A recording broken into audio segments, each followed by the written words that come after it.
நம்ம வாழ்க்கையில் கூட பார்த்தீங்கன்னா பணம் ஒரு சக்தி. அதை ஹேண்டில் பண்ற கம்ப்ளீஷன் வராம அந்த வந்துதான் வந்த அப்புறமும் பெருந்தலைவலிங்க. உங்களுக்கு தெரியாது பணத்தை எங்க வைக்கிறதுன்னு தெரியாம எத்தனை பேர் சூசைட் பண்ணிட்டு இருக்காங்க தெரியுமா? இல்ல உண்மையிலேயே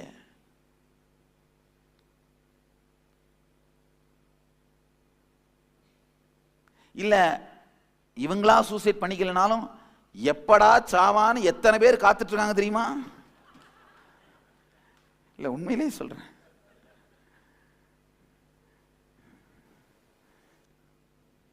கம்ப்ளீஷன்.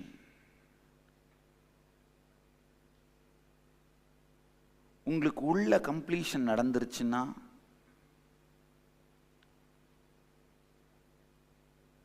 பணம் இருந்தாலும் கொண்டாடுவீர்கள், இல்லை என்றால் அதை ஈர்க்கவும் உருவாக்கவும் ரொம்ப ஈஸியாக இயங்குவீர்கள். உள்ள இன்கம்ப்ளீஷன்ஸாக இருந்ததுன்னா, இல்லைன்னாலும் வறுமையின் வலி, இருந்தாலும் பெருமையின் வலி. நல்லா தெரிஞ்சுக்கோங்க, இந்த பெருமையின் வலி ஆழமாக புரிஞ்சுக்கோங்க.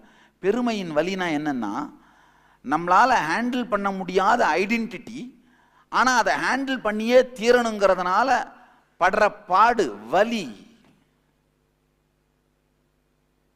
பெருமையின் வலி. நம்மளால ஹேண்டில் பண்ண முடியாத ஐடென்டிட்டிக்குள்ள பூந்துட்டு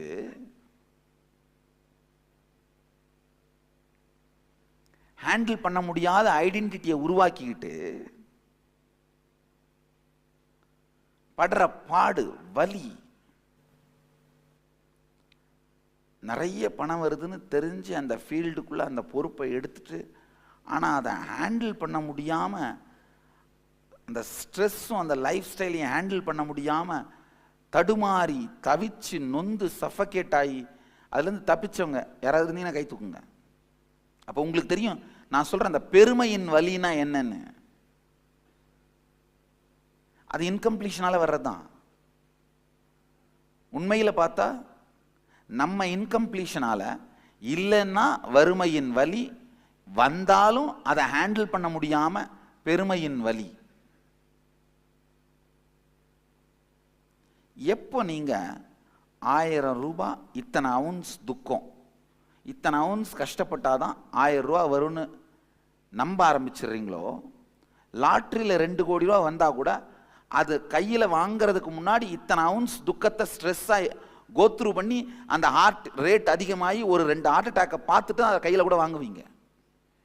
இல்லைன்னா உங்கள் நம்பிக்கை வீணா போயிடுதில்ல, உங்கள் நம்பிக்கை வீணா போக விட மாட்டீங்க. இத்தனை அவுன்ஸ் கஷ்டப்பட்டாதான் 1000 ரூபா, அது 1 அவுன்ஸ் கஷ்டப்பட்டாதான் 1000 ரூபா சம்பாதிக்க முடியும் நம்பின உடனேயே 1 கோடி ரூபா லாட்டரியில் அடிச்சிருச்சுன்னா அது 100 அவுன்ஸோ 1000 அவுன்ஸோ, 1000 அவுன்ஸ் தான் 1000 ரூபாயா? என்ன 100 1000 ரூபா 1 லட்சம், 100 லட்சம், இப்போ 10,000. 10,000 அவுன்ஸ் அந்த லாட்ரி பணத்தை கையில் வாங்குறதுக்குள்ள இந்த டிக்கெட்டை நீங்கள் இங்கே வச்சு அங்கே வச்சு அங்கே வச்சு அங்கே வச்சு அதை பாதுகாக்கிறது, பக்கத்தில் இருக்கவன் பார்க்குறானா, பொண்டாட்டி பார்க்குறாங்களா, எதிர் வீட்டுக்காரன் பார்க்குறானா, அந்த பேங்க்ல போய் அந்த பணத்தை வாங்கி அதை சேவ் பண்றதுக்குள்ள அந்த 10,000 அவுன்ஸ் பெயினை கோத்ரூ பண்ணிடுவீங்க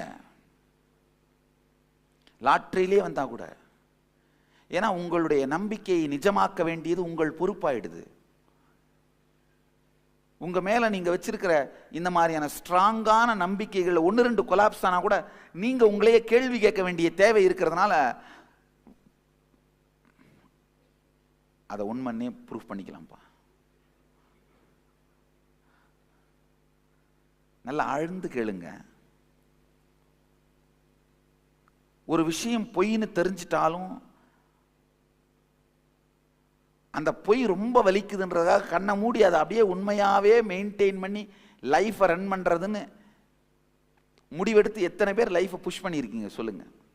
உங்க லைஃப் ஒரு தரமாவது இந்த மாதிரி உண்மை நீங்கள்லாம் போல்டாக கற்றுக்கணும், மற்றவங்களாம் இன்னும் தெரியாமல் யோசிக்காமல் உட்காந்துட்டு இருக்காங்க, அவ்வளோதான். நம்ம பல பேர் வாழ்க்கையில தான் பண்றோங்கய்யா. இப்ப அப்படி இல்லாம வண்டி கொடசாஞ்சாலும் சக்கரம் உடைஞ்சாலும் என்ன ஆனாலும் பரவாயில்ல, நம்ம உள்ள என்ன இருக்கோ அதை திரும்பி பார்ப்போம். பார்த்தா அட்லீஸ்ட் தீர்வு உண்டு. உங்களுக்கு நான் வச்சிருக்கிற ஒரு குட் நியூஸ் என்னன்னா, எப்பேற்பட்ட இன்கம்ப்ளீஷன் ஆனாலும் கண்டுபிடிச்சாலே அதை கம்ப்ளீட் பண்ண முடியும். கிரேட் நியூஸ் என்னன்னா, இன்னைக்கே பண்ண முடியும்.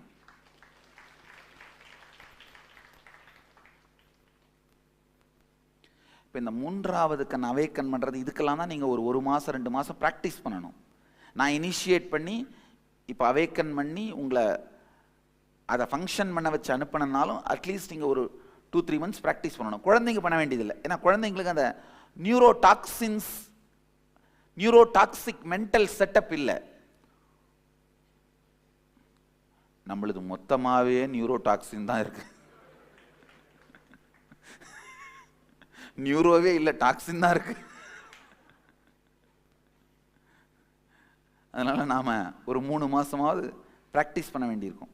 இப்போ தேர்ட் ஐக்கெல்லாம் 3 மாசமாவது ப்ராக்டிஸ் பண்ண வேண்டியிருக்கும். ஆனால் இந்த இப்போ பண்ண போற இந்த உங்க வெல்த் சார்ந்த இன்கம்ப்ளீஷன்ஸை வெளியில் எடுத்து மாத்துறதுக்கு ஒரே ஒரு நாள் போதும். ஏன்னா அது அந்த அளவுக்கு ஆழமான பேட்டர்ன் கிடையாதுங்கய்யா. உங்களுடைய பணம் சார்ந்த உடல் சார்ந்த பேட்டர்ன்ஸ்லாம் ஆழமான பேட்டர்ன் கிடையாது. அதை கண்டுபிடிச்சிங்கனாலே காணாம போயிடும். அதை கண்டுபிடிச்சாலே கரைச்சிட முடியும்.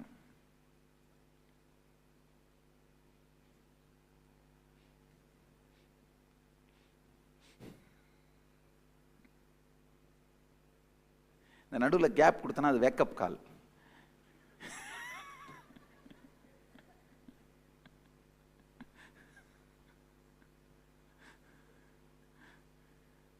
இல்லை, சில பேருக்கு நான் தொடர்ந்து பேசிட்டு இருக்கிறது அப்படியே தாலாட்டு மாதிரியே இருக்கும். அதனால நடுவில் ஒரு பிரேக் கொடுத்தேன்னா ஏதோ தப்பு நடக்குது அப்படி முடிச்சுப்பாங்க.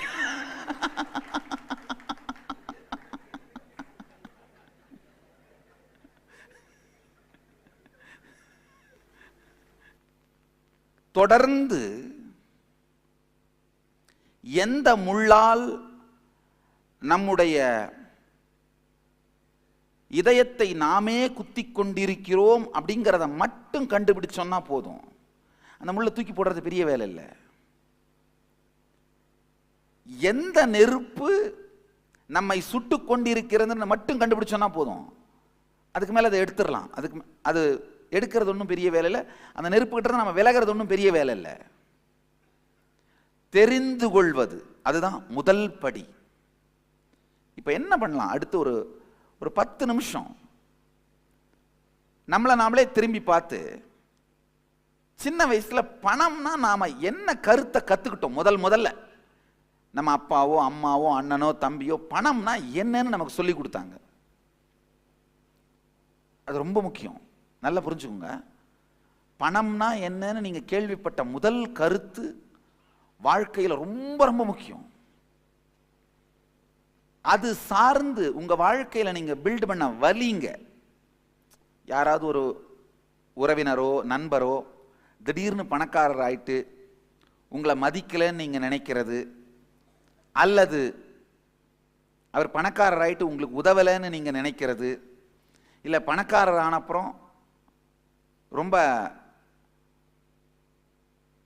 கர்வத்தோட அகங்காரத்தோட மாறிட்டார் நீங்க நம்புறது, உண்மையிலேயே நீங்க நம்புறது எல்லாமே உண்மையா இருக்கணும்னு அவசியம் இல்லைங்கய்யா. அதனால பணக்காரர்கள் திமிருடையவர்கள்னு நினைக்காதீங்க. அந்த திமிரோட இருக்கணும்னு நினைக்கிறவங்க பணம் இல்லைன்னாலும் அந்த திமிரோட தான் இருப்பாங்க. அந்த திமிரை பணத்து மேல ஆட்ரிபியூட் பண்ணாதீங்க, அந்த மனிதன் மேல ஆட்ரிபியூட் பண்ணுங்க. எப்ப நீங்க பணத்து மேல ஆட்ரிபியூட் பண்றீங்களோ அப்ப நீங்க அந்த பணம் உங்கள் வாழ்க்கையில வராமலேயே அன்கான்சியஸா தடுத்துக்கிட்டே இருப்பீங்க.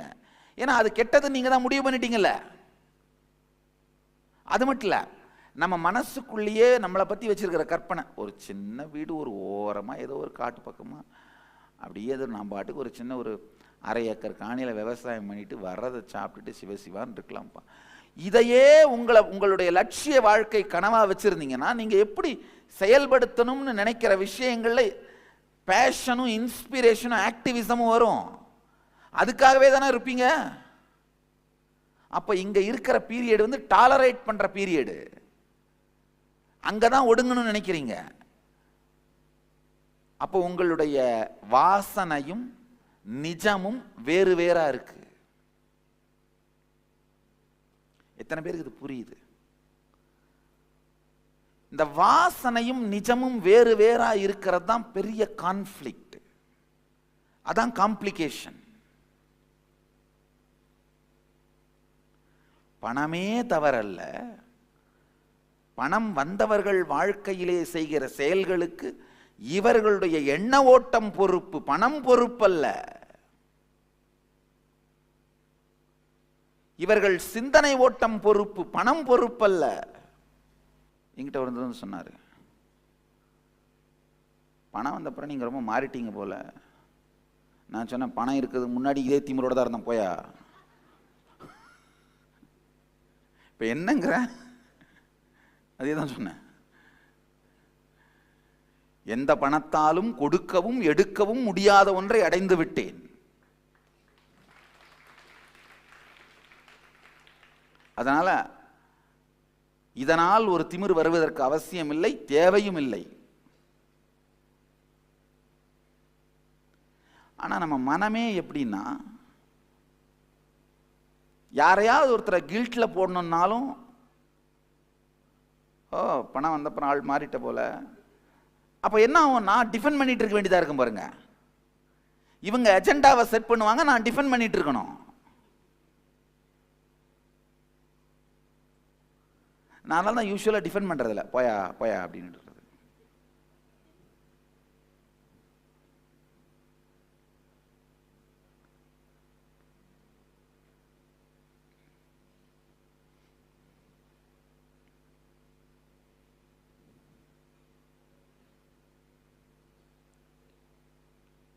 டிஃபெண்ட் பண்றது போனீங்களே அவங்க வலையில சிக்கிட்டீங்கன்னு அர்த்தம்.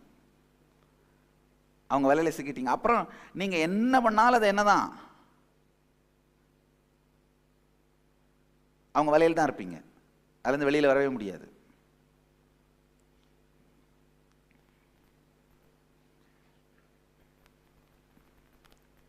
உங்களுடைய மன அமைப்பை ஆழ்ந்து உற்று பாருங்கள்.